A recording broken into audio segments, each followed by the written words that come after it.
Hands to your side. You have any weapons on you? Okay. May I check your person? Okay, no, you don't have to say sure. That's I'll be okay. like, no. That's okay. But when you say no, I want to give you some of your rights. When you say no, do you have respect? Yes. You don't ever lose your respect because somebody else is disrespectful. Don't do that. Don't disrespect yourself because others are disrespectful. I want to go over some of your rights. And you're responsible for announcing your rights and declaring your rights, like our ancestors all did. And when nobody listened, they still declared them. They still declared them. The Mexicans and Japanese got together and worked together when their rights as farm workers were being violated. The black and the Irish people, who've always been pitted against each other. You said Irish, because Irish people are not white people. They were never treated like white people. They were the first slaves in America. Irish people. They got together with black people, and Chinese people, and Mexican people. The people, when they're oppressed, they find ways to have commonality, to have reasons to fight together. So here's some of when we talk about being in control, when you're encountered by law enforcement. And then you have to know the only person you can control is who? Yourself. You're going to have children. You can't control them. But you can be a great model and example for them. And when you respect yourself, they'll see that and they'll follow that. Okay? So you don't ever let somebody disrespecting you, okay? You don't let that make you disrespect them. And you can defend yourself, but if somebody asks you, can I check you? You can say, no, sir. Crystal? Go ahead. Yes. They will. That's a violation of your rights. And I would advise you, to not physically fight back, because that's not a battle you can win. Can I add? Yes, when I got pulled over last night, my wife's standing there, I'm trying to change the tire with tire iron, so I'm pulling it, and then all of a sudden I see an extra light. And my wife's like, that's the police, be careful. So as soon as the police light went on, I said, good evening, officer, how you doing, sir? And I very slowly stood up, very slowly. I said, good to see you, officer, how you doing? Thank you for stopping by, good to see you. I said, and I used my hands and said, as you can see, I got a flat tire. And this is my wife, she came to bring me this spare. These are both our vehicles, and I appreciate your help, sir. And so, you see me on the stage, right, about to do the haka, but when I'm speaking to a man with a gun, I have to use the right spirit, the right kind of warrior. And I immediately submit to his power. Because if I don't submit to his power, the moment we started to kind of engage with him, that's when he said, take your hands out of your pocket. Right. That's when he started to feel nervous. I was like, oh shit, it's raining. I only got him in here because it's raining. Right. I only got a hood on because it's raining. So I took my hood off. And I kept calling him sir. I kept thanking him. And real talk, he took my ID, and he didn't have to do that. So he kind of violated my rights.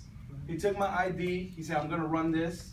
He goes, he runs it in the machine. He comes back and he goes, look, I'm just letting you know, if another cop stops you, ma'am, I need to see your hands. My wife said, he goes, you have a ticket, and I should impound your car right now, but I'm not gonna.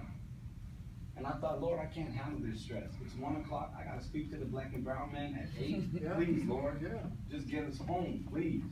And sure enough, this white police officer said, please be safe and get that taken care of. Y'all have a good night. Yeah. He got in his car and he let us go.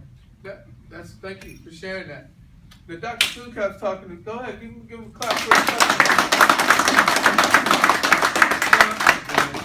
I believe in justice, and justice means balance. So we can't say all police are bad. We have an example of an officer who gave justice last night, but still very wary and aware and almost, afraid. Even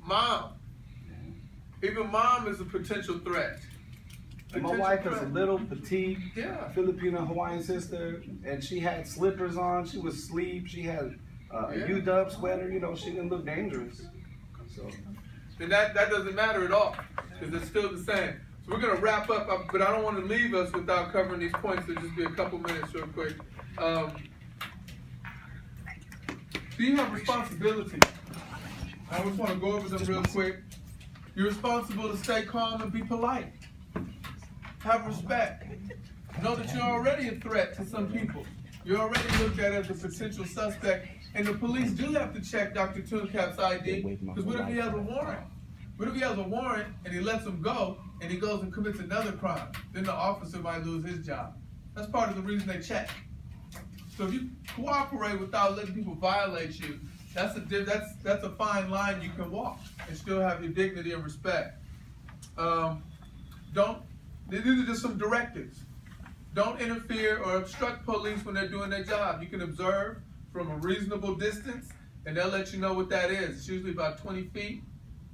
So you're able to observe. But pay attention, respect their directives as best you can. Don't lie or give false documents. These are crimes that you could be prosecuted for.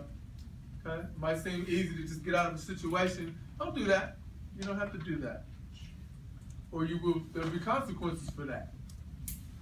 Okay? A good thing to do, in these notes here, it says, remember a phone number for your family in case you are detained. I was detained. I was detained unjustly. And I know my sister's phone number. I know my homie's number. So they came and helped me. I was detained and released. Cuffs on you, man. You don't want that. That was an experience I won't forget. You want to remember the details of the encounter. Okay? All of you here are students of life.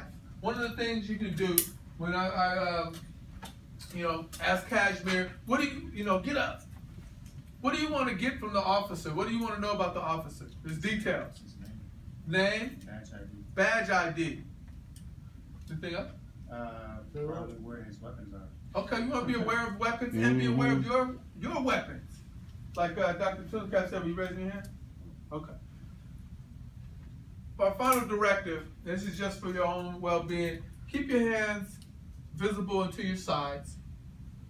Okay? And just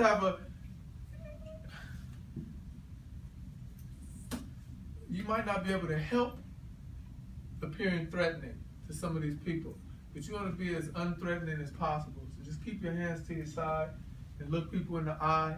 You don't have to be afraid and cower to it. Have courage, but be respectful.